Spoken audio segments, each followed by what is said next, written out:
Alors bonjour à tous, aujourd'hui je vais vous présenter un développement qui n'est pas forcément très gros par rapport à d'habitude, mais je pense que ça peut quand même en faire un développement sympa. Le groupe d'isométrie du tétraèdre, que je vais noter is delta 4, est isomorphe à sigma 4, donc le groupe des permutations sigma 4. Donc comme d'habitude, je me chronomètre, l'objectif c'est de faire 15 minutes, donc c'est parti. 15 minutes. Donc pour cette démonstration, on va avoir besoin de faire pour commencer un dessin. Donc je trace mon tétraèdre, je dis dessus A1, A2, A3, A4. On note grand S qui est l'ensemble des points extrémaux de notre delta 4. Donc ça c'est notre tétraèdre régulier delta 4. Et S c'est uniquement les sommets A1, A2, A3, A4. Alors la première chose, c'est qu'on fait agir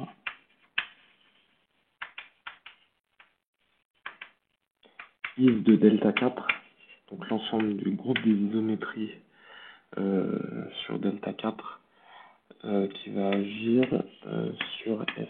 C'est-à-dire qu'on va avoir une application de is delta 4 croix S dans F qui a un G, une isométrie et un point AI associe G.ai qui va être défini de la façon suivante, ça va être tout simplement l'image de G de AI.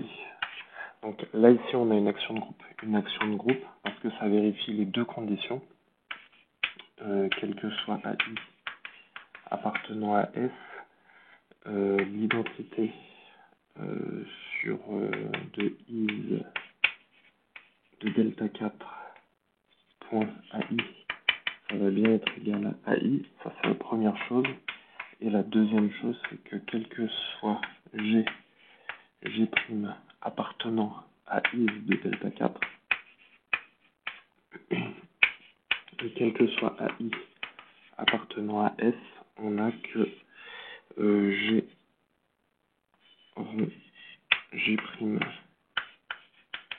de AI qui est égal à G.G'.AI.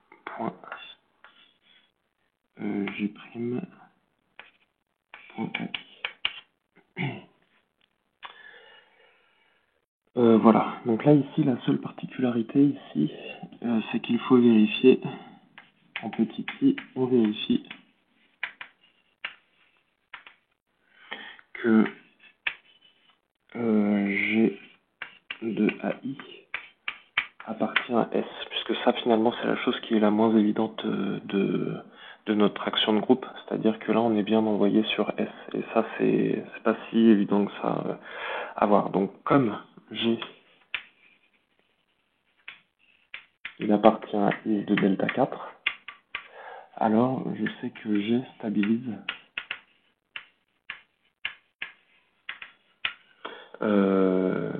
les barycentres.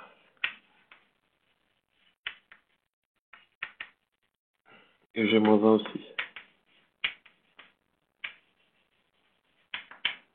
On va raisonner ici par l'absurde. Supposons que G de AI n'appartienne pas à S. Alors ça veut dire que G de AI s'écrit comme barycentre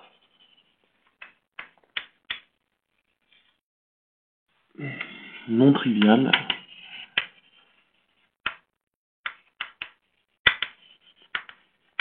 de points de S, non de delta 4, pardon, privé de G de AI.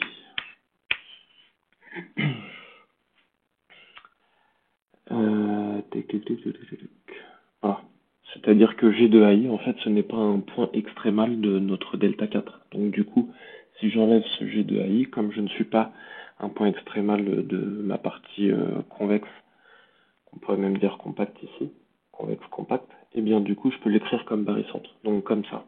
Or, comme G-1 stabilise,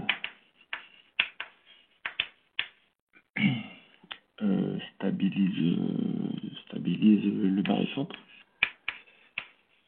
ou les barycentres, alors ça signifie que G-1 de G de AI, qui est égal au point AI, s'écrit comme barycentre non trivial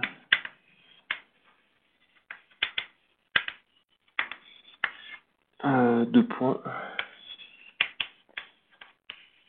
de delta 4 privé du sommet AI. Et ça, bah, c'est absurde. Voilà, donc ça prouve qu'on est bien à valeur dans S. Maintenant qu'on a fait ça, soit sigma de G qui va je le prends dans S. Ouais. Non, G c'est un élément de I delta 4 qui va de I de delta 4. Et je veux qu'il aille dans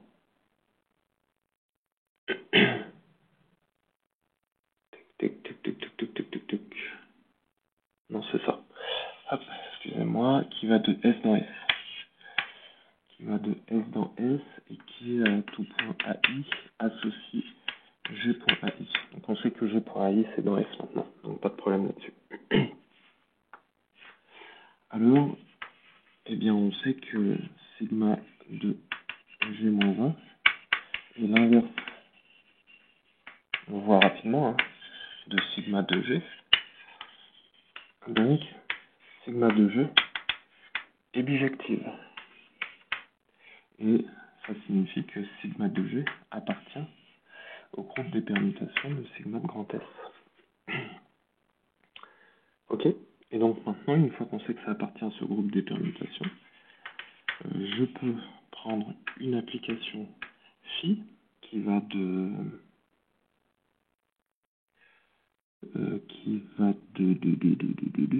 is de delta 4 dans sigma de grand S et qui a un G va associer phi de G qui sera égal à finalement G restreint à S.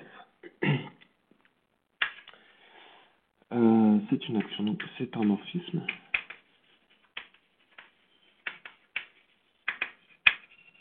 De groupe, car quel que soit GG' appartenant à I de delta 4 et quel que soit AI appartenant à S, on a que phi de G'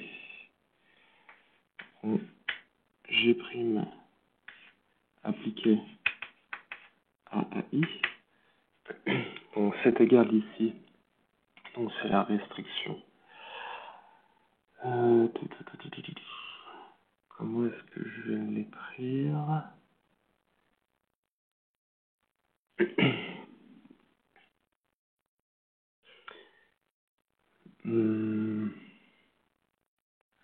C'est ça en fait. Hein. C'est le G rond G' point AI qui est égal, puisqu'on sait qu'on a une action de groupe ici.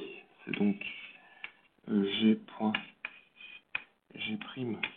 AI qui est donc égal à G point phi de G' appliqué en AI, et ça c'est phi de G rho phi de G' appliqué en AI.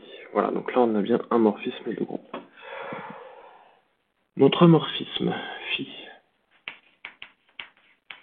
on va montrer que phi et bijective. On va commencer par l'injectivité. Alors l'injectivité, soit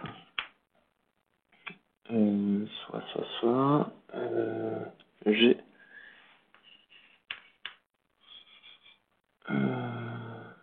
oui c'est ça, si G appartenant à I de delta 4 vérifie que quel que soit AI appartenant à S, G de AI est égal à AI, c'est-à-dire G.AI est égal à AI, alors je stabilise 4 points de l'espace. Les 4 points ils sont distincts, ils forment un repère affine, donc je stabilise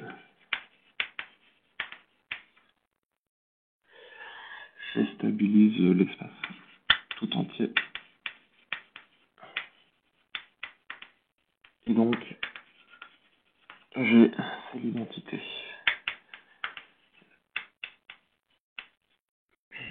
de R3. C'est l'identité c'est l'identité, oui c'est ça, l'identité de R3. Ensuite, la surjectivité. On va le faire de la façon suivante.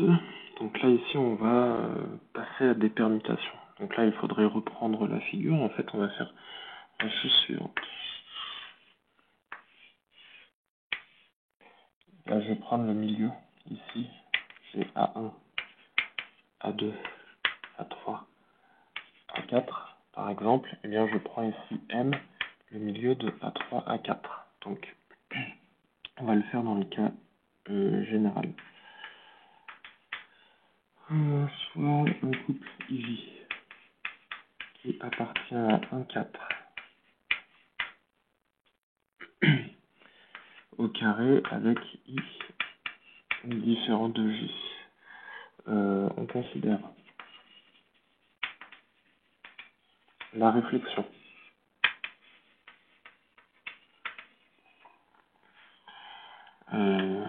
de delta 4 par rapport au plan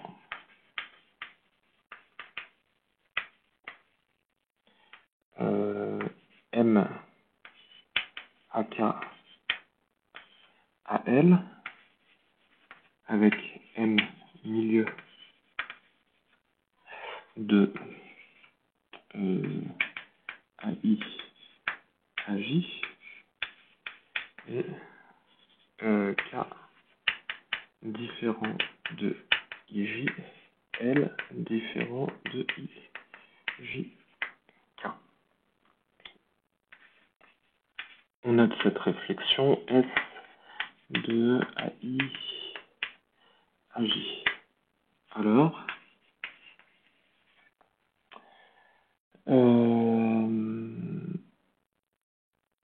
S de AI AJ permute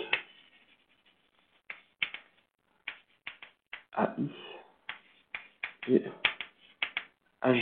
Autrement dit, toutes les permutations, toutes les transpositions, pardon,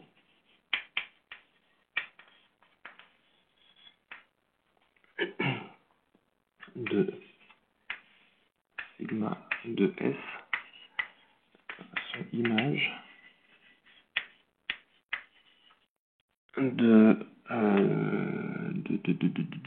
comment il s'appelle notre ensemble, is de F4,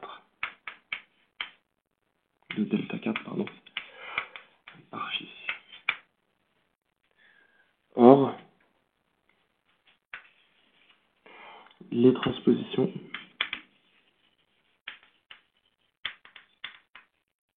engendrent le groupe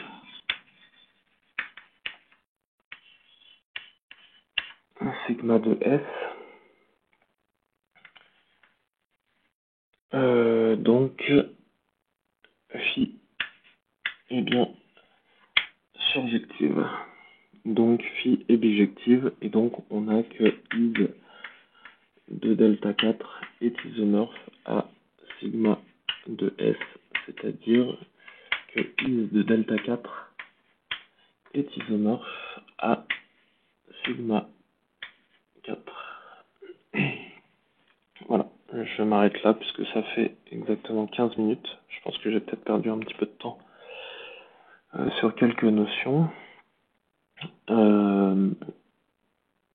un petit doute ici sur G qui est l'identité de R3, mais non, c'est ça en fait. Je pense que j'ai pas fait d'erreur là-dessus. Qu'est-ce que je voulais dire d'autre?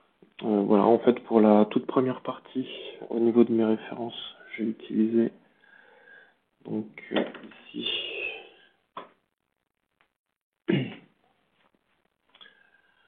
donc là, au niveau des références, toute cette partie-là, jusqu'ici, c'est le livre de Caldero, Germanie, qui s'appelle Histoire H2G2, tome 1. Histoire hédonique de groupe et de géométrie, je crois, quelque chose comme ça. Ici, en fait, ce que j'ai utilisé ici, c'est Berly, Grégory Berly. Est-ce que c'est un I? Attendez 30 secondes. Hop, avec un Y. Donc Grégory Berly. Et pour la fin, du coup, je suis retourné. Ici, c'est de nouveau sur H2G2 pour faire cette partie-là. Voilà. Donc généralement, les gens ils préfèrent faire le cube pour cette illustration. Je trouve que le tétraèdre, bah, déjà, on introduit gentiment les actions de groupe, on vérifie qu'on a tout qui colle bien, on l'associe à un morphisme de groupe. Pareil, on vérifie que ça colle bien, et puis finalement, on obtient quelque chose de très important sur la façon dont on détermine que phi est un isomorphisme. En deux étapes, l'injectivité, du coup, donc elle se fait assez facilement, mais surtout la surjectivité ici, elle est super importante puisqu'on est en train d'utiliser au niveau du groupe une famille qui engendre notre groupe pour pouvoir montrer la surjectivité, et du coup c'est quelque chose qui est assez fort et assez chouette à faire pour démontrer la surjectivité. Voilà, j'espère que ça vous aura plu et je vous dis à une prochaine.